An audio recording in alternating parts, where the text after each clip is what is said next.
አንድ ሰው ቤተክርስቲያን ይመጣል።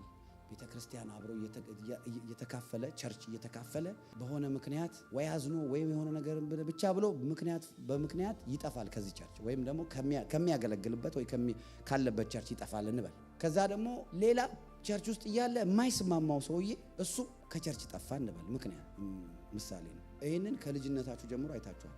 ሰው ከቸርች ሲጠፋ ድሮ ቸርች የማይግባቡ ሰዎች ውጪ ይግባባሉ አይግባቡ? ቸርች የማይግባቡ ሰዎች ከቸርች ሲጠፉ ተግባብተው ኤጌኔስ ዘ ቸርች ይሆናል። ሚዝሪ ላይክስ ካምፓኒ። የሚያለቅስ ሰው የሚያላቅስ ሰው ነው የሚፈልገው።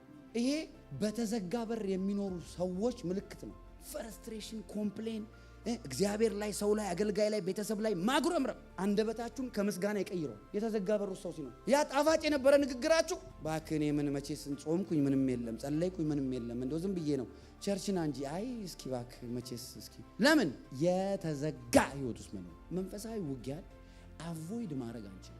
መንፈሳዊ ውጊያን ማስቀረት አንችልም። የምንኖረው በዚህ በክፉ ዓለም ላይ ዮሐንስ በአንደኛ ዮሐንስ መልእክቱ ላይ ሲጽፍልን ምን አለ? ዓለም ሁሉ በክፉ እንደተያዘ ይህን እናውቃለን። በክፉ የተያዘ ዓለም ውስጥ ሆናችሁ እንዴት ነው ክፉን አቮይድ ማድረግ ነው? ከክፉና ከመንፈሳዊ ጋር ነፃ የምንሆነው አባባ ጋር ስንሄድ ብቻ። በር ሲዘጋ ዲማኒክ አሰራር እንደሆነ ማወቅ አለብን። የበርን ጥቅም ጠላት ያውቃል። በጣም የሚገርመኝ ነገር ሸይጣን ያውቃል በጣም። ስለዚህ በራችንን ሪዚስት ያደርጋል።